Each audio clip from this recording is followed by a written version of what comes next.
Dear students, আজকে আমি তোমাদের উইলিয়াম শেক্সপিয়ারের বিখ্যাত একটি নাটক ম্যাকবেথ সম্পর্কে আলোচনা করব। উইলিয়াম শেক্সপিয়ার মোট 37টি নাটক লিখেছিলেন, তার মধ্যে ম্যাকবেথ অন্যতম একটি সেরা নাটক। বলা বাহুল্য এটা হয়তো উইলিয়াম শেক্সপিয়ারের সর্বশ্রেষ্ঠ নাটক।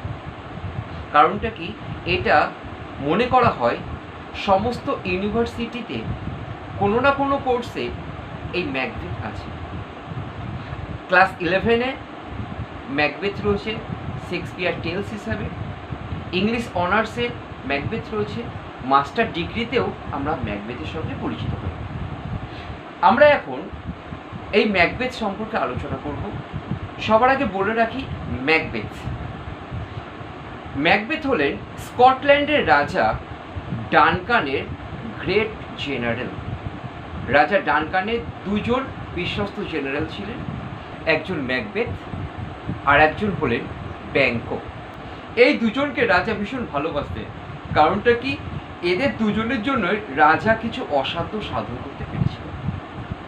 যে সমস্ত যুদ্ধে রাজার জেতার কোনো সম্ভাবনা ছিল না, এদের দুজনের পারদর্শিতায় রাজা কিন্তু সেই যুদ্ধগুলো জিতেছিল।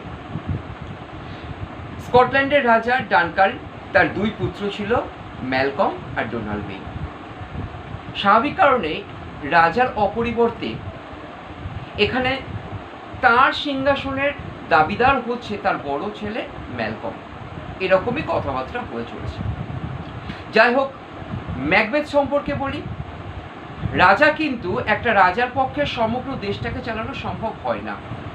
সেই জন্য বিভিন্ন জায়গা, বিভিন্ন পরগনা, বিভিন্ন তার হচ্ছে সাম্রাজ্যগুলো, ছোট ছোট থেনগুলোকে তারা ভাগ করে দেওয়া হয়। তা এই যে এক একটা রাজ্য, সেখানে সেই রাজ্য যারা চালনা করে তাদেরকে থেন বলা হয়, যেমন আমরা জমিদার দেখি। তা সেই রকমই একটা রাজ্য যার নাম হচ্ছে গ্লেমিস, সেই গ্লেমিসের থেন ছিল ম্যাকবেথ। এটা রাজা ডানকানের জন্যই হয়েছিল। বলে রাখি, ম্যাকবেথ ছিল ডানকানের নিকট আত্মীয়। তবুও সেই নিকট আত্মীয় থাকা সত্ত্বেও ম্যাকবেথের কিন্তু রাজা হওয়ার কোনো সম্ভাবনা ছিল না, যেহেতু রাজার বড় পুত্র ম্যালকম ছিল। এবার গল্পটাতে আমরা যাই। স্কটল্যান্ডের সাথে নরওয়ের যুদ্ধ বেড়েছে। নরওয়ে বিশাল বাহিনী নিয়ে স্কটল্যান্ডকে আক্রমণ করেছে এবং স্কটল্যান্ডের কিছু সৈন্য, কিছু লোক, তারা নরওয়েকে কি করেছে, কি সমর্থন করছে। স্বাভাবিক কারণে সেই যুদ্ধে রাজা জেতার কোনো সম্ভাবনা ছিল না। কিন্তু ম্যাকবেথ এবং ব্যাংকোর পারদর্শিতায়, তাদের চতুরতায় সেই যুদ্ধটা স্কটল্যান্ড জিতে যায় এবং সেই যুদ্ধ জয়ের পরে ম্যাকবেথ আর ব্যাংকো তাদের সৈন্যদের নিয়ে তারা আসছে, বাড়ি ফিরছে। ঠিক সেই সময় একটা ডেজার্টেড প্লেস, সেইখানে যখন তারা এসে উপস্থিত হলো, হঠাৎ কোনো কারণ নেই বজ্র বিদ্যুৎ, আর হঠাৎ করে 3 জন ডাইনি সেখানে আবির্ভূত হলো। এবং এই 3 জন ডাইনি, তারা কি করেছিল, একটা বন্য পোশাক, আলখেল্লা ধরনের একটা পোশাক পরেছিল। তাদেরকে দেখে মেয়ে মনে হচ্ছিল, কিন্তু তাদের মুখে কি ছিল, কি দাড়ি ছিল। অদ্ভুত ধরনের একটা মানে প্রজাতি ছিল তারা।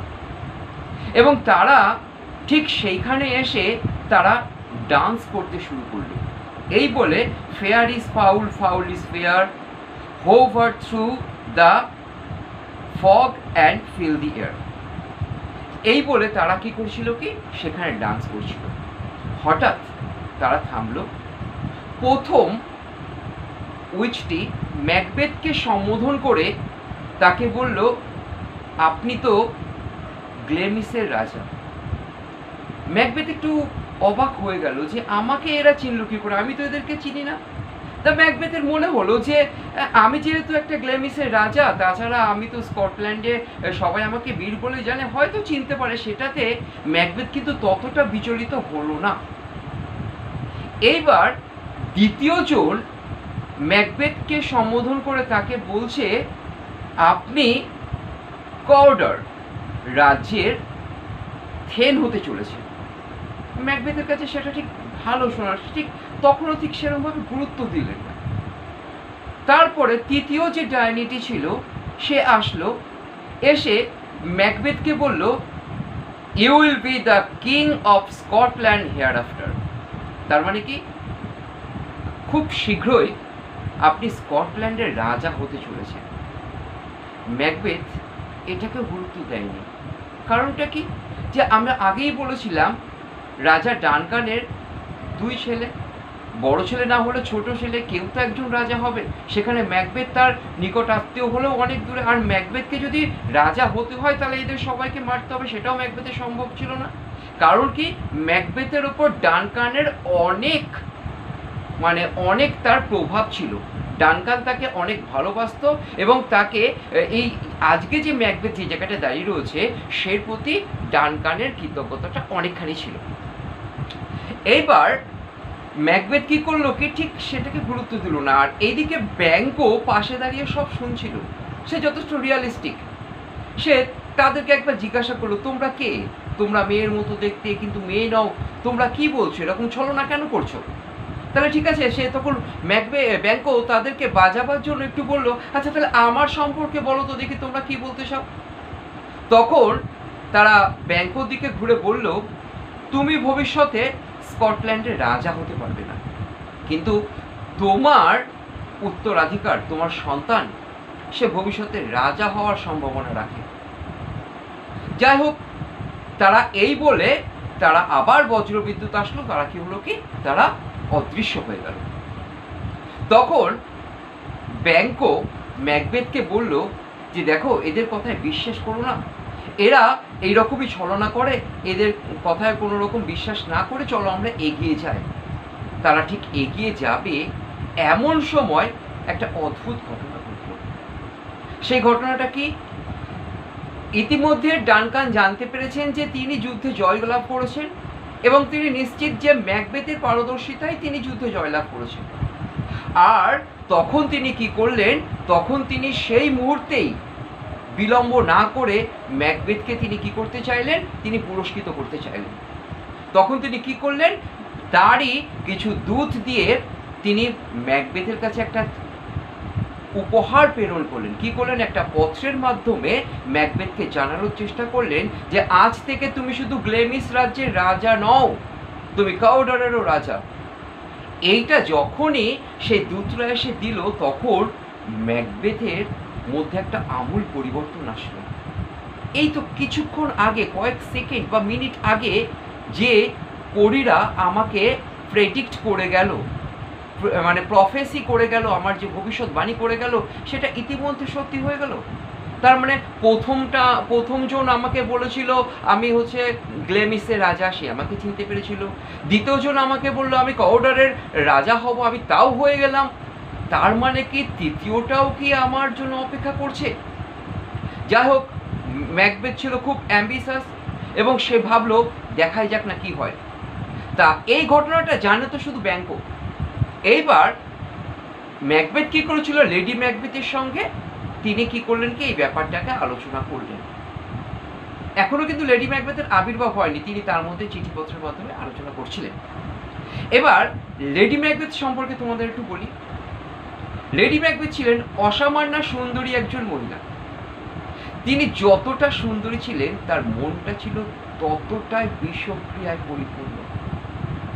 তার মনে বিষ ছিল এবং সেও ছিল যথেষ্ট উচ্চাকাঙ্ক্ষী। তিনি চেয়েছিলেন তিনি কি হবেন, তিনি স্কটল্যান্ডের রানীমা হবেন।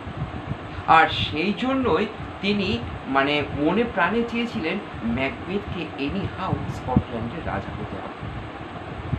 আর ম্যাকবেথকে রাজা হতে গেলে তাহলে কি করতে হবে, ডানকানকে মারতে হবে, তার ছেলেদেরকে মারতে হবে। এই ঝুঁকিটাও লেডি ম্যাকবেথ নিতে রাজি ছিল। যাই হোক, ম্যাকবেথ তার বাড়িতে ফিরে গেল। ডানকান খুব খুশি হলো। এইবার ব্যাংকো ব্যাপারটা জেনে সে দেখলো যে যখন আজকে ম্যাকবেথের প্রফেসিটা ঠিক হলো, সে এতদিন ওই ব্যাপারটাকে গুরুত্ব দেয়নি, এবার সে ব্যাপারটাকে গুরুত্ব দিয়েছে। তাহলে কি আমার সন্তানও কি স্কটল্যান্ডের রাজা হবে? হত্যা ব্যাংকর মধ্যেও একটা কি হলো কি সেরকম একটা মানে ইচ্ছা জাগতে শুরু করলো, রাজা হতে কেনা চায়। এইবার ডানকান কিন্তু ওই শুধুমাত্র ম্যাকবেথকে কওডারের রাজা করে তিনি কি হননি কি তিনি সন্তুষ্ট থাকেননি। তিনি চাইলেন যে এবার আমরা কি করব কি ম্যাকবেথের বাড়িতে গিয়ে তাকে কি করব কি আমি সংবর্ধনা জানাবো। তিনি নিজে গেলেন, তার 2 ছেলেকে নিলেন, তার সামন্তদের নিয়ে সবাইকে নিয়ে ম্যাকবেথের বাড়িতে উপস্থিত হলেন। লেডি ম্যাকবেথের কাছে এটা ছিল একটা সুবর্ণ সুযোগ। তিনি কি করলেন, তিনি রাজাকে এমন আপ্যায়ন করলেন যে রাজা ভীষণ আপ্লুত হয়ে গেল। রাজা সারাদিন ক্লান্তিতে থাকার পরে তাকে এত সুন্দর আপ্যায়ন করেছেন, সুন্দরভাবে খাইয়েছেন, তাকে সুন্দর পান করিয়েছেন এবং রাজা কি করলো খুব শীঘ্রই ঘুমালো এবং একটা সাউন্ড স্লিপ যাকে বলে যে খুব মানে কি সে গভীর নিদ্রায় চলে গেল।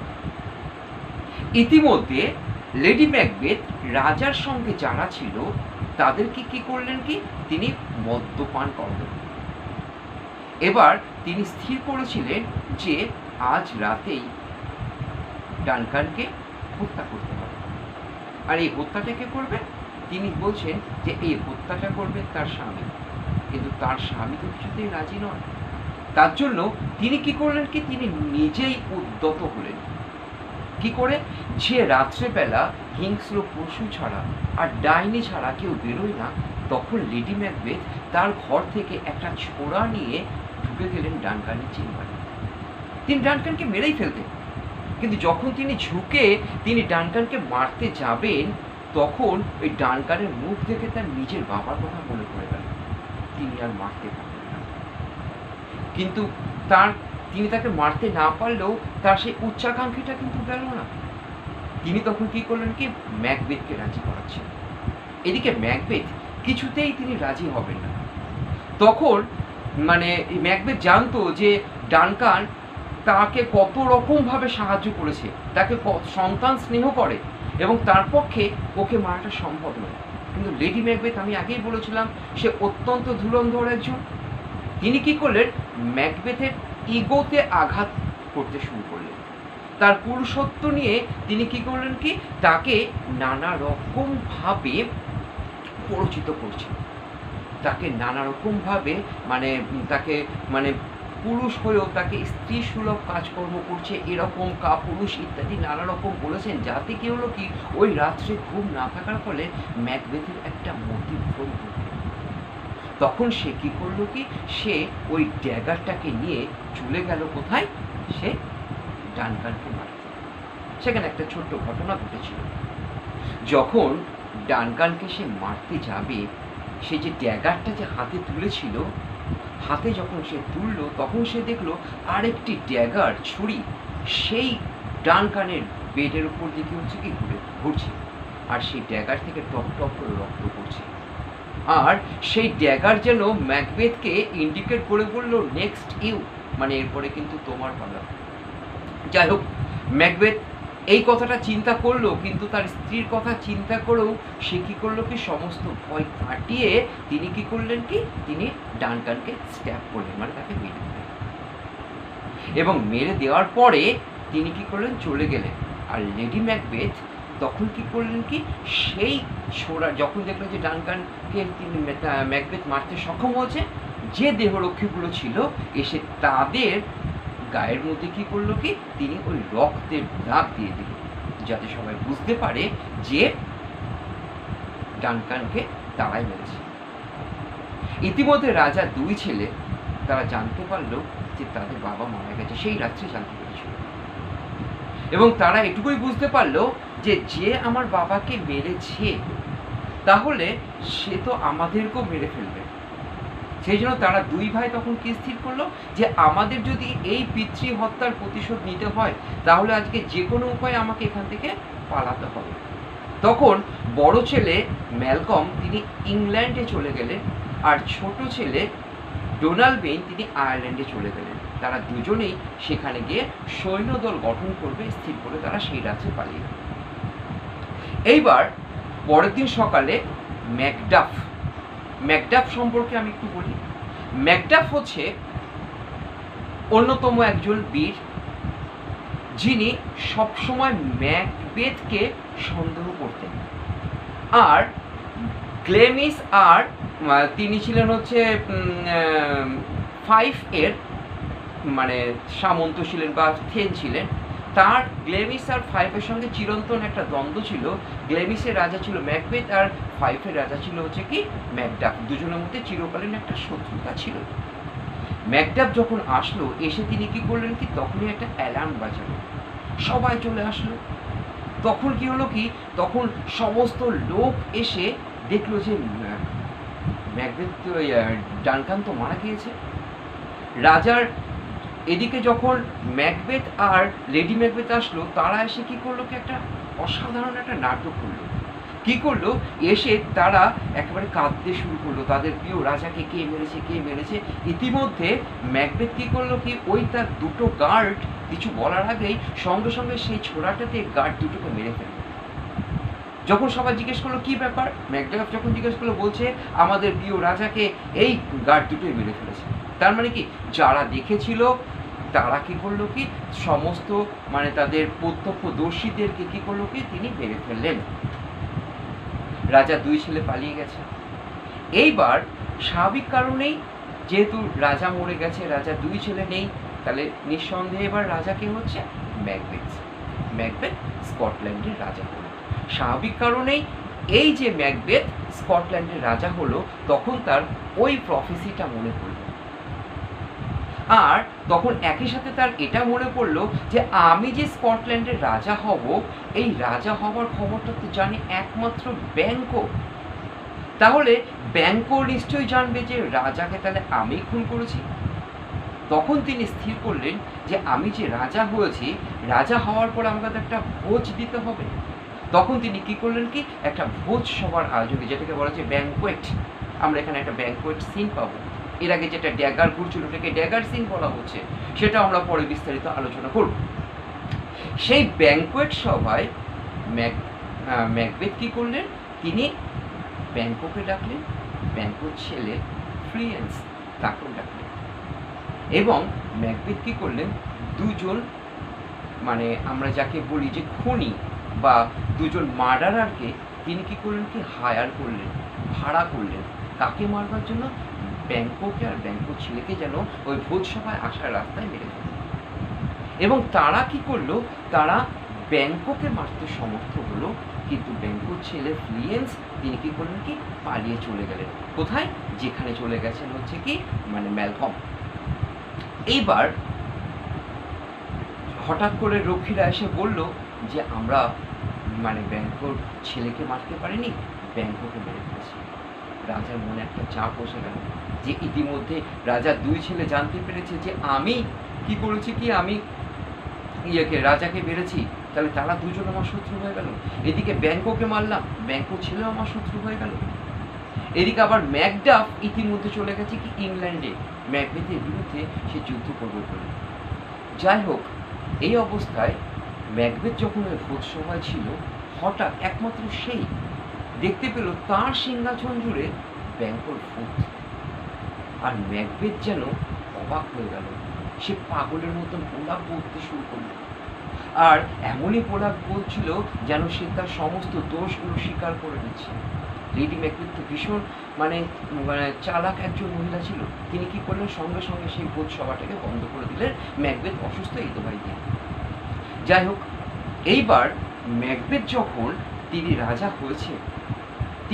রাজা হয়েছেন, কিন্তু তার মধ্যে সেই রাজা হওয়ার সেই শান্তিটা নেই। তিনি এবং তার স্ত্রী ঘুমোতে পারছেন। এই প্রসঙ্গে একটা কথা বলি, যখন ম্যাকবেথ রাজাকে মেরে ফেলেছিলেন, তখন ওখান থেকে একটা কণ্ঠস্বর ভেসে উঠেছিল, from today Macbeth has no sleep, মানে আজকে থেকে ম্যাকবেথ আর ঘুমাতে পারবে না। সত্যি তাই হয়েছিল, তারা কেউ আর ঘুমাতে পারেনি। লেডি ম্যাকবেথ এত প্রাচুর্য, এত সব সম্পত্তি পাওয়ার ফলে সে কি প্রত্যেক রাত্রি ঘুমোতে পারতো না, রাত্রি ঘুমের ঘরে সে হাঁটতো, যেটাকে আমরা পাবো স্লিপ ওয়াকিং সিন হিসেবে। যাই হোক, ম্যাকবেথ রাজা হলো, তার মনে শান্তি ছিল না। তার স্ত্রী প্রায় পাগলের মতো হয়ে গেল এবং সে ভাবলো আমাকে যারা এই পথে এনেছে তাদেরকে আমাকে খুঁজে বার করতে হবে। কারা? সেই ওয়ার্ড সিস্টার, সেই ডাইনিগুলোকে ম্যাকবেথ খুঁজে খুঁজে তাদেরকে বের করলো। এবং বের করার পরে তাদের কাছ থেকে তারা খুব একটা পৈশাচিক জায়গায় থাকতো, যেখানে রক্ত ফোটানো হতো, মানুষের মানে মাংস খাওয়া হতো, সমস্ত পশু পাখিদের মানে কি হাড় গোড়গুলোকে সবাই খেত, এরকম একটা ফিল্দি এলাকায় তারা থাকতো। সেখানে ম্যাকবেথ যখন গেল, সেই তিনজন ডাইনি আবার এমনই করল। তিনজন ডাইনি এসে তাকে আবার নতুন করে প্রফেসি করল। বলল, প্রথমজন বলল, তুমি ব্যাংক থেকে দূরে থাকো, এবং দ্বিতীয়জন তাকে বলল, তুমি ততদিন মরবে না যতদিন না এই বীর নাম উঠ তোমার দুর্গ ছুটছে, ততদিন তুমি মরবে না। ম্যাকবেথ ভাবলো, বীর নাম উঠ তো সেই কত দূরে রয়েছে, আমার দুর্গ তো ছোঁয়া সম্ভব নয়। এবার তৃতীয়জন এসে বলল যে ম্যাকবেথের মৃত্যু কোনো মানে সাধারণ বেবির পক্ষে সম্ভব নয়, মাতৃগর্ভ থেকে জন্ম নেওয়া কোনো বেবির পক্ষে সম্ভব নয়। এবার ম্যাকবেথ মানে খুব খুশি হলো যে তাহলে তো আমার মৃত্যু কিছুতেই হবে না। ইতিমধ্যে তিনি কি করলেন কি, তিনি যখন শুনতে পেলেন যে ম্যাকডাফ, এবং তিনি ম্যাকডাফকে আক্রমণ করলেন, কিন্তু ম্যাকডাফ তো ইতিমধ্যে ইংল্যান্ডে চলে গেছে, তখন তিনি কি করলেন কি, ম্যাকডাফকে না পেয়ে তার পরিবারের সবাইকে, তার স্ত্রীকে, তার সন্তানকে তিনি কি করলেন কি, মেরে ফেললেন। যার ফলে ম্যাকবেথকে কি করলো কি, স্কটল্যান্ডবাসী আর সহ্য করতে পারলো না। সবাই তাকে কি করলো কি, মানে কেউ উপরি উপর, কেউ ভিতর থেকে তাকে ঘৃণা করছিল। সবাই চাইছিল এই দুরারোগ্য রাজা, এই অত্যাচারী রাজার পতন হওয়াটাই তারা কি একমাত্র অবলম্বন করেছিল। তারা যাই হোক না কেন, তারা গোপনে গোপনে ম্যালকম আর ওইদিকে ডোনাল্ড বেইনকে তারা কি ছিল কি, তারা সমর্থন করছিল। এইবার ওই দিক থেকে ম্যাকডাফ যখন শুনতে পারলো যে তার স্ত্রীকে, তার পরিবারকে ম্যাকবেথ মেরে ফেলেছে, তখন তার জীবনের একটাই লক্ষ্য হলো, যে করে হোক না কেন আমাকে ম্যাকবেথকে মারতে হবে। এইবার সবাই কি করেছে কি, সৈন্য গঠন করেছে। ইংল্যান্ডে প্রচুর সৈন্য হয়েছে, ম্যালকম, ডোনাল্ড বেইন, এদিকে হচ্ছে ম্যাকডাফ, ফ্লিয়েন্স, সবাই একত্রিত হয়ে এসছে ম্যাকবেথকে আঘাত করবে বা আক্রমণ করবে। এদিকে ম্যাকবেথ ইতিমধ্যে জানতে পারলো তার স্ত্রী পাগল হয়ে গেছে, এবং কিছুদিনের মধ্যে সে জানতে পারলো, একটা দুঃসংবাদ আসলো, তার স্ত্রী মারা গেছে। মোস্ট প্রবাবলি তার স্ত্রী সুইসাইড করেছিল। এইবার ম্যাকবেথ কি করলো, তিনি দেখলেন যার জন্য আমি এত কিছু করলাম সেই যদি না থাকলো, তা আমার জীবনের আর কি দাম থাকছে।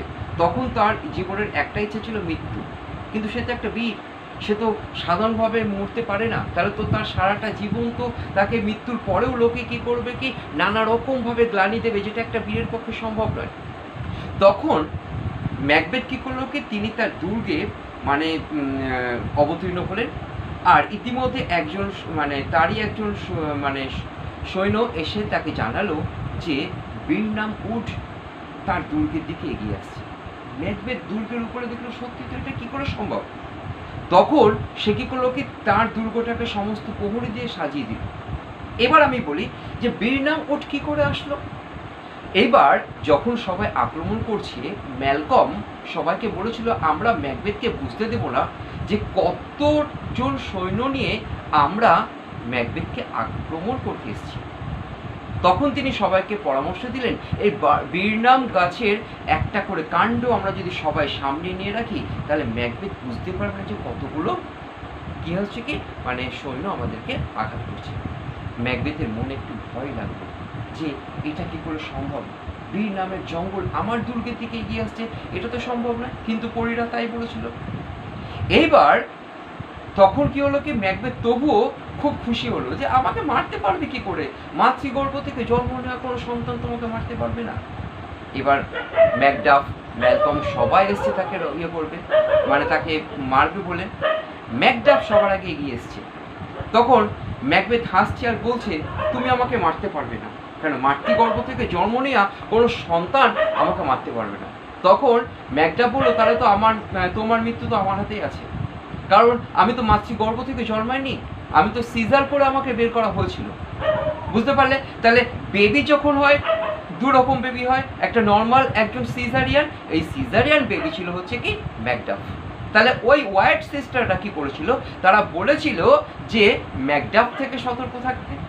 আর একটা কথা বলেছিল যে সাধারণ বেবি, মাতৃগর্ভ থেকে জন্ম নেওয়া কোনো বেবি তোমাকে মারতে পারবে না, কিন্তু তারা তো এটা বলেনি যে সিজারিয়ান বেবি তোমাকে মারবে না। তা এই যে ম্যাকডাফ তখন কি করলো কি ম্যাকবেথের সঙ্গে লড়াই করলো। ম্যাকবেথ তো খুব ক্লান্ত ছিল, মনটাও তার ভালো ছিল না, দীর্ঘদিন তার ঘুম ছিল না, সে যুদ্ধ করতে পারলো না।